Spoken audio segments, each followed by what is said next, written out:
ఆ పరమశివుడికి నాద నీరాజనం గావించినటువంటి రమణమూర్తి వారి శిష్య బృందానికి ధన్యవాదాలు తెలియచేసుకుంటున్నాం.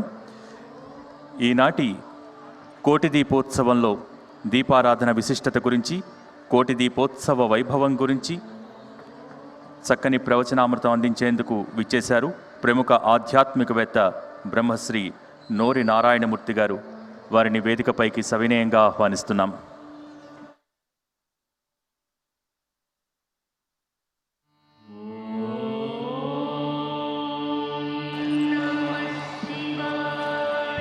రేపు విశేష రీతిలో బాసర జ్ఞాన సరస్వతి అమ్మవారు వేయించేస్తున్నారు. విద్యలకు అధిదేవత జ్ఞాన సరస్వతి అమ్మవారు. శ్రీ జ్ఞాన సరస్వతీదేవి అమ్మవారికి విశేష రీతిలో మనం పూజా కార్యక్రమాలు నిర్వహించుకోబోతున్నాం. మీరందరూ కూడా పూజ నిర్వహించుకునే విధంగా ఏర్పాట్లు యథావిధిగానే జరుగుతాయి. ఇక భద్రకాళి అమ్మవారు ఓరుగల్లు పురనివాసని, ఓరుగల్లు వరంగల్ భద్రకాళి అమ్మవారంటే తెలంగాణ నుంచి ఇటు 2 తెలుగు రాష్ట్రాల్లో కూడా అందరికీ సుపరిచితమే. మహిమాన్వితమైన ప్రసిద్ధ క్షేత్రం భద్రకాళి అమ్మవారు వేయించేస్తున్నారు. ఆ భద్రకాళి అమ్మవారి దివ్య భవ్య కళ్యాణ మహోత్సవం జరగబోతోంది. ఇక వేదికపై పీఠాధిపతులు శ్రీ గోవిందానంద సరస్వతి స్వామివారు మనందరికీ కూడా ఆశీస్సులు అందిస్తారు. అలాగే శృంగేరి ఆస్థాన పండితులు డాక్టర్ బాచంపల్లి సంతోష్ కుమార శాస్త్రి గారు ప్రవచనామృతాన్ని అందిస్తారు. ఇక వీటన్నిటికంటే ముఖ్యమైనది గురువారం 21వ తారీఖు మన భారత రాష్ట్రపతి మన కోటి దీపోత్సవ మండపానికి రాబోతున్నారు. మీరందరూ 5:30 గంటల కల్లా వస్తారు కదా, దానికంటే ఓ గంట ముందు రావాల్సి ఉంటుంది. ఎందుకంటే సెక్యూరిటీ రీజన్స్ కారణంగా కోటి దీపోత్సవానికి వచ్చేటువంటి దారులన్నీ కూడా భారత రాష్ట్రపతి గౌరవనీయులు ద్రౌపది ముర్ము గారు వచ్చేటప్పుడు కొంత భద్రతా కారణాలు చాలా స్ట్రిక్ట్గా ఉంటాయి. కాబట్టి భక్తులందరికీ మరీ మేము విన్నవించుకుంటున్నాము, ఒక గంట ముందు ప్రాంగణానికి విచ్చేయండి. ఎలాంటి ఇబ్బందులు లేకుండా విశేషమైనటువంటి కళ్యాణ ఉత్సవ శోభతో ఆ రోజు ప్రాంగణం అంతా మరింత సుశోభితం కాబోతోంది. అందరూ మీరు వచ్చే 5:30 గంటల కంటే ముందే, అంటే 4 గంటలకు వస్తే ఇంకా మంచిది. అందరూ 4 గంటల కల్లా వచ్చేసేయండి.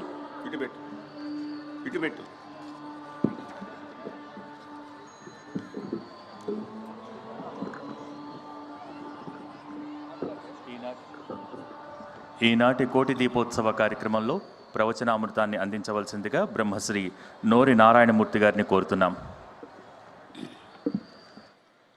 ఓం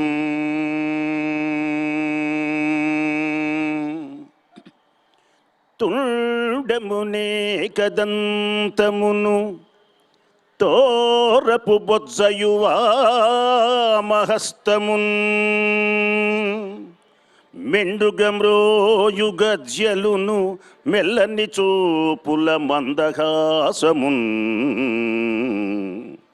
కొండొక గుజ్జు రూపమున కోరిన విద్యలకెల్ల వజ్జయుండెడి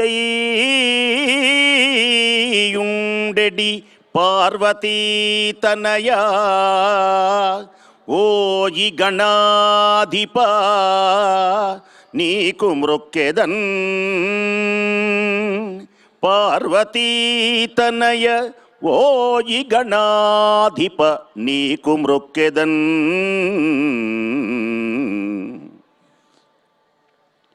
వ్రాలిన భక్తి మృక్కెద వ్రాలిన భక్తి మృక్కెద అవారిత తాండవ కేళికిన్ దయాశాలికి శూలికిన్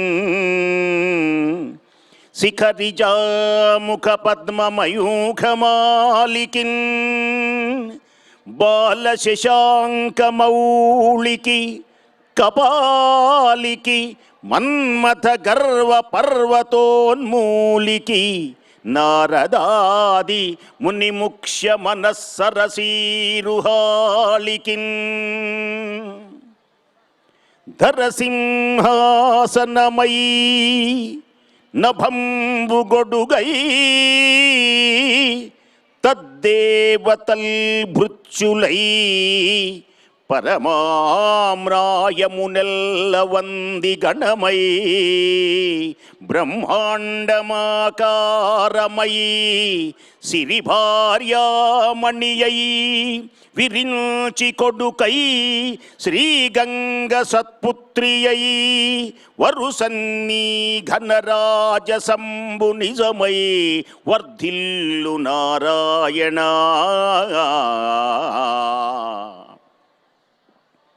ఉమాసహిత మహేశ్వరుని దివ్య చరణారవిందములకు, కార్తీక దామోదరుని యొక్క దివ్య పాదారవిందములకు శతసహస్ర కోటి ప్రణామములు సమర్పిస్తూ, ప్రపంచానికే ఆదర్శపరాయమైనటువంటిది భారతదేశం.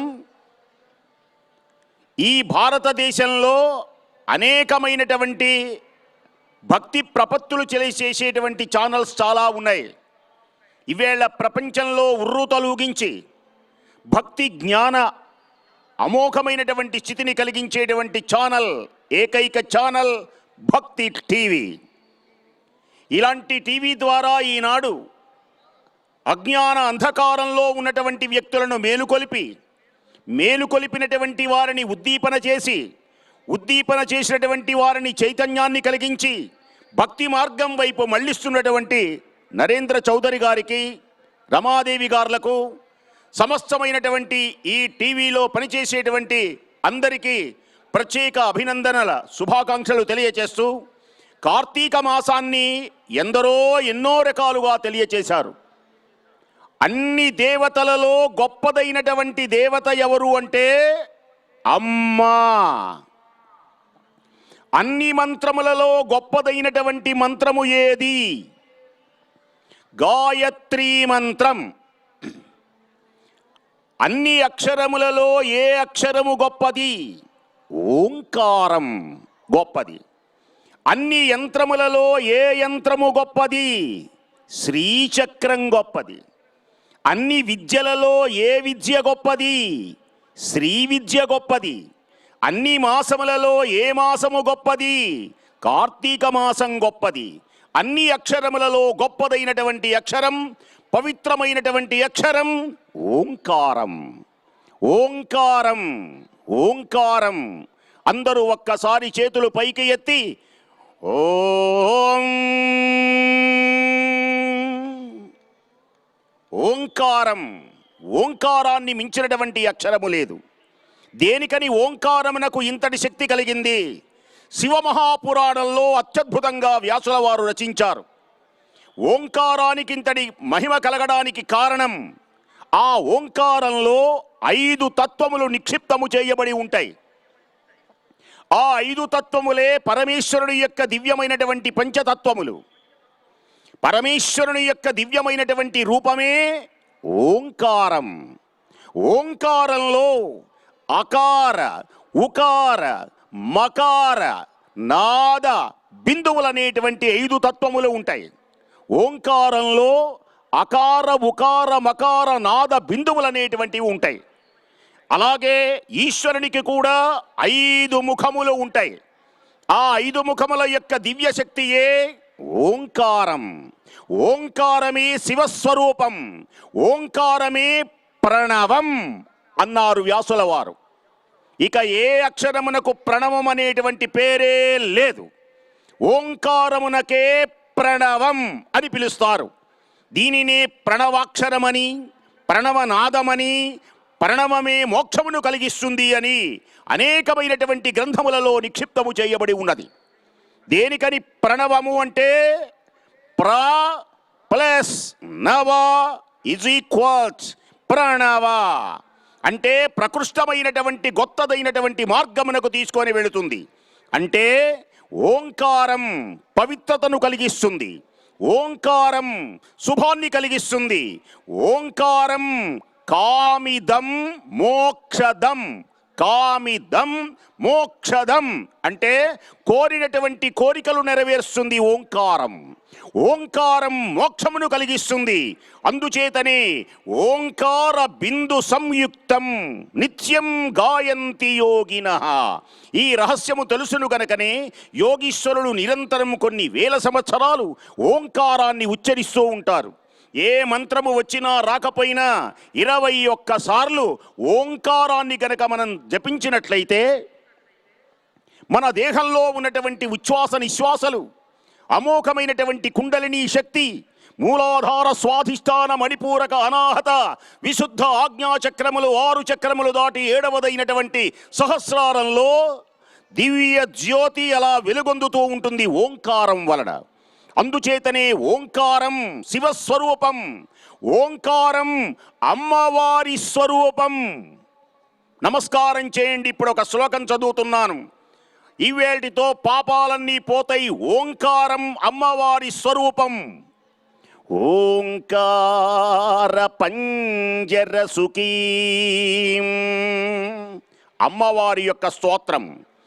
ఓంకార పంజర సుఖీం ఉపనిషదు ధ్యాన కేళి కలకంఠీం ఆగమ విపిన మయూరీం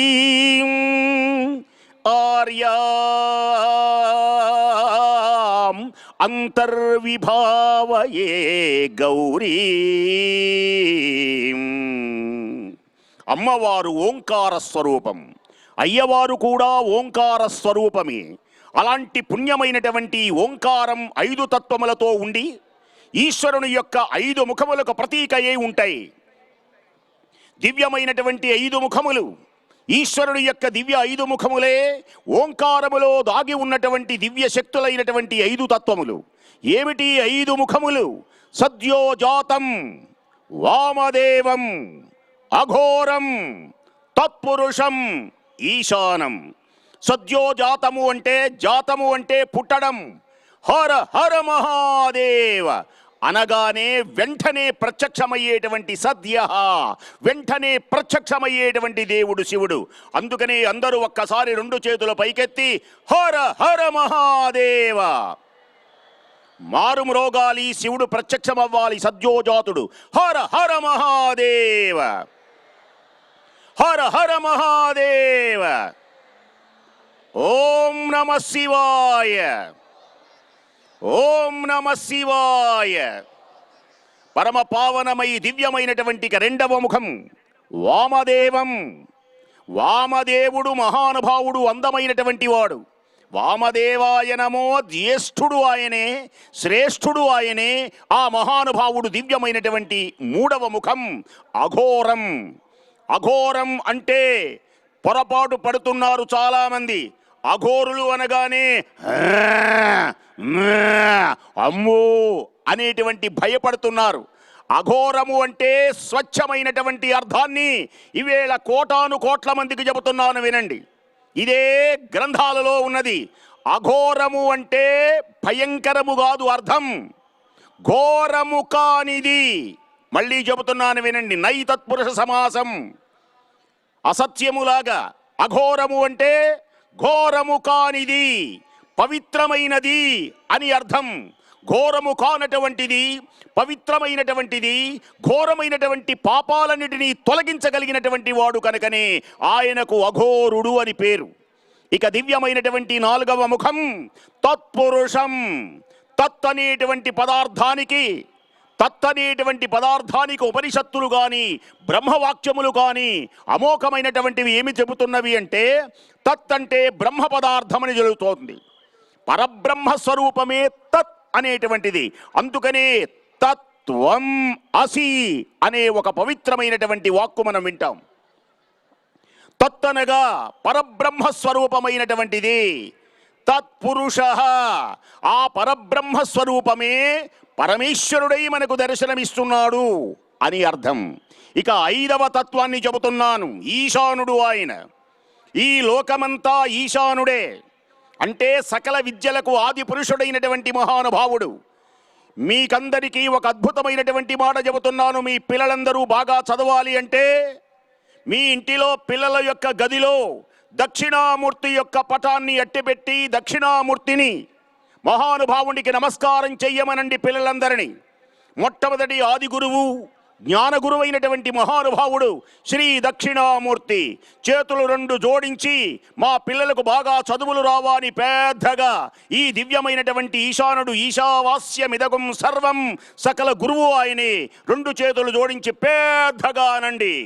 168 దేశాల వాళ్ళు అంటున్నారు, మీరు కూడా అనండి. మారు మ్రోగాలి. గురవే సర్వలోకానాం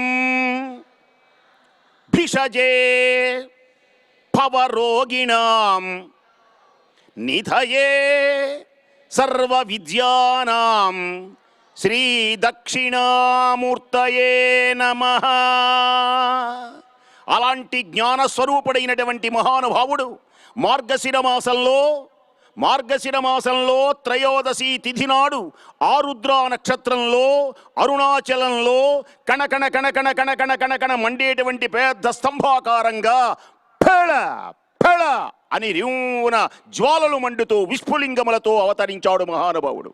ఆ అవతరించినటువంటి దివ్యమైనటువంటి ఆ లింగములే ఈ భూమి మీద పరమేశ్వరుడు చెప్పాడు, స్వయంభూలింగములుగా, ప్రతిష్ఠిత లింగములుగా, బిందులింగములుగా, చరలింగములుగా, గురులింగములుగా అవతరించినటువంటి మహానుభావుడై 12 జ్యోతిర్లింగాలతో పంచారామాలతో అణువణువున అడుగడుగున ఉన్నటువంటి ఆ పరమేశ్వరుని దివ్య చరణాల విందములకు 1,000,000 కోటి ప్రణామములు సమర్పిస్తూ మీ అందరికీ కార్తీక దామోదరుని దివ్య పరిపూర్ణ అనుగ్రహం కలగాలని ఈవేళ సుబ్రహ్మణ్య స్వామి వారి యొక్క దివ్య కళ్యాణంతో ఈవేళ తిలకించినటువంటి వారికి కాలసర్ప దోషాలు తొలగిపోతాయి, పెళ్ళిళ్ళు కాని వారికి పెళ్ళిళ్ళవుతాయి, తగాదా ఆడుకుంటున్నటువంటి భార్యాభర్తల అనుబంధం పెరుగుతుంది, పిల్లలు బాగా చదువుకుంటారు, దుష్టగ్రహముల యొక్క దోషములు పోతాయి. అలాంటి సుబ్రహ్మణ్య స్వామి వారి దివ్య చరణార విందములకు 1,000,000 కోటి ప్రణామములు సమర్పిస్తూ స్వస్తి. చక్కని ప్రవచనామృతాన్ని అందించినటువంటి బ్రహ్మశ్రీ నోరి నారాయణమూర్తి గారికి ధన్యవాదాలు తెలియజేసుకుంటున్నాం.